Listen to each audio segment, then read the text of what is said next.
আসসালামু আলাইকুম ভিউয়ার্স, আজকে আমাদের আলোচনা বিষয় চাঁদের অমাবস্যা উপন্যাসটি নিয়ে। লিখেছেন সৈয়দ ওয়ালিউল্লাহ। এই উপন্যাসটি প্রথম প্রকাশিত হয় 1964 সালে। লেখকের বিদেশ ভ্রমণের চেতনা, আধুনিক মননের ফসল চাঁদের অমাবস্যা। এই উপন্যাসটির কাহিনী সংক্ষিপ্ত, কিন্তু ঘটনার ধারাবাহিকতা এবং চরিত্রগুলির মানসিক দ্বন্দ্ব উপন্যাসের কাহিনীকে দিয়েছে বিস্তৃতি। শিক্ষক আরেফ আলী একটি বাড়িতে থাকে। দাদা সাহেব সেই বাড়ির সবচেয়ে বয়স্ক ব্যক্তি। বর্তমানে তিনি চাকরি থেকে অবসর গ্রহণ করে বাড়িতেই থাকেন। তিনি অতি ধার্মিক। কাদের একসময় চাকরি জীবনের কাছেই থাকত। লেখাপড়া সে করেনি। কাদের বিবাহিত পুরুষ, বিবাহ সম্পর্কে তার ধারণা ছিল ব্যতিক্রম। যুবক শিক্ষক দাদা সাহেবের আশ্রয়ে থাকে। অর্থনৈতিক পরিস্থিতির চাপে আরেফ আলীর উচ্চশিক্ষা সম্ভব হয়নি। তবুও সে আধুনিক শিক্ষায় শিক্ষিত হয়ে শিক্ষকতার কাজে নিয়োজিত হয়। স্কুলের আয় সামান্য, তাই সে আশ্রয়ে থাকে এবং বাড়ির ছেলে মেয়েদের দুবেলা পড়ায়। আরেফ আলী শীতের উজ্জ্বল এক জ্যোৎস্না রাতে ঘর ছেড়ে বাইরে বের হয়, আর ঠিক সেই সময়ে একটি ছায়া শরীরকে দেখতে পায়, তার পিছু নেয়। তখন সে জ্যোৎস্না রাতে বাঁশঝাড়ের মধ্যে একটি অর্ধ উলঙ্গ মেয়ের মৃতদেহ দেখতে পায়। তখন আরেফ আলী দেখতে পায় মৃতদেহের কিছু দূরে দাঁড়িয়ে আছে কাদেরকে আরেফ আলী দেখতে পেয়ে দৌড়াতে দৌড়াতে নিজের ঘরে চলে আসে। এরপর কাদের তার ঘরে পৌঁছে তাকে জিজ্ঞাসা করে দৌড়ে পালিয়ে যাবার কারণ কি, বাঁশবনে সে কি করছিল। আরেফ কোনো উত্তর দেয়নি। কাদের ঘর থেকে বেরিয়ে যায়। তারা কেউ দাদা সাহেবকে এসব ঘটনা জানায় না। কাদের পরদিন সকালে ছেলে মেয়েদের নীতিমূলক কাহিনী শুনিয়ে দরবেশ হয়ে ওঠার কাহিনী বর্ণনা করে। আরেফ আলী যথাসময়ে স্কুলে যায়, কিন্তু রাতের ঘটনাটি তাকে ভাবায়। ক্লাসে সে মনোযোগী হতে পারে না। এভাবেই সেই দিনটি কাটে তার। পরের দিন রাতে কাদের আরেফ আলীর কাছে আসে। বাঁশঝাড়ের মধ্যে পড়ে থাকা মৃতদেহটি নদীর জলে ভাসিয়ে দেওয়ার জন্য আরেফ আলীর সাহায্য চায়। তারপর আরেফ আলী কাদেরের সঙ্গে রাতের মৃতদেহটি নদীতে ভাসিয়ে দেয়। এরপর সে দ্বিধায় জর্জরিত হয়। সে কাদেরের মুখোমুখি হয়ে কতগুলো প্রশ্নের উত্তর জানতে চায় এবং সে মনে মনে কতগুলি প্রশ্ন তৈরি করে। সে কাদেরের সঙ্গে দেখা করতে চায়, তাকে সে ডেকে পাঠায়, কিন্তু কাদের আসে না। পরদিন স্কুলে আরেফ আলী জানতে পারে নদী থেকে এই গ্রামেরই একটি যুবতী নারীর লাশ পাওয়া গেছে। লাশটি একটি মাঝির স্ত্রীর। এরপরে আরেফ আলীর মধ্যে নানা প্রতিক্রিয়া শুরু হয়।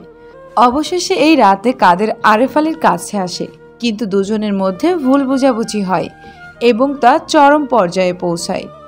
কাদের তখন বলে একটা দুর্ঘটনা ঘটেছে, কি আর করা যায়, ডাকাডাকি করে লাভ কি, ভয় পেলে মানুষ কি না করে। মানুষের গলার আওয়াজ পেয়ে জ্ঞান বুদ্ধি লোপ পেয়েছিল, বললাম না দুর্ঘটনা। এরপর দাদা সাহেবের সঙ্গে আরেফ আলীর দেখা হয়। দাদা সাহেব কাদেরের সঙ্গে চলাফেরার জন্য বাহবা জানায়, কিন্তু আরেফ আলী সন্তুষ্ট হয় না। সে চায় দাদা সাহেবকে সমস্ত ঘটনা জানাতে, কিন্তু আরেফ আলী সম্পূর্ণভাবে ঘটনাটি জানে না, তাই সেও জানাতে পারে না। কিন্তু একদিন জানাবেই, সেটা সে ঠিক করে। আরেফ আলী মৃত যুবতীর সঙ্গে কাদেরের সম্পর্ক আবিষ্কার করতে চায়। কী কারণে কাদের যুবতীকে খুন করেছে তা জানতে পারে। অবশেষে আরেফ আলী কাদেরকে ক্ষমা করে দিতে চায়, কিন্তু পারে না।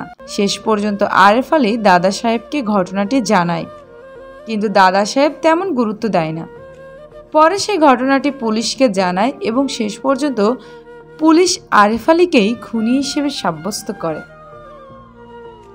উপন্যাসের অন্যতম প্রধান চরিত্র আরেফ আলী।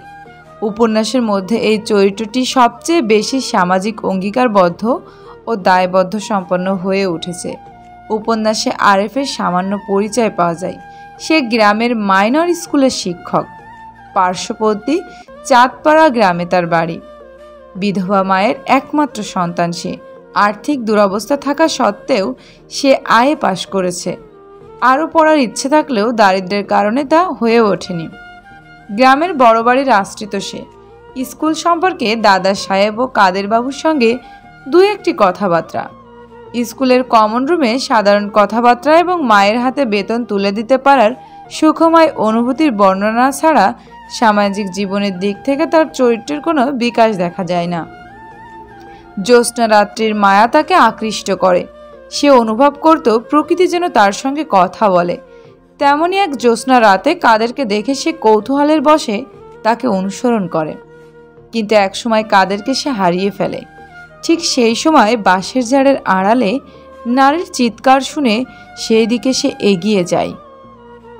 ভয়ে ভয়ে বাঁশের ঝাড়ের মধ্যে গিয়ে সে দেখে জন্তু জানোয়ার, সাপখোপ বা মাটালি ইঁদুর নয়, কোনো পলাতক দুষ্টু ছাত্রও নয়।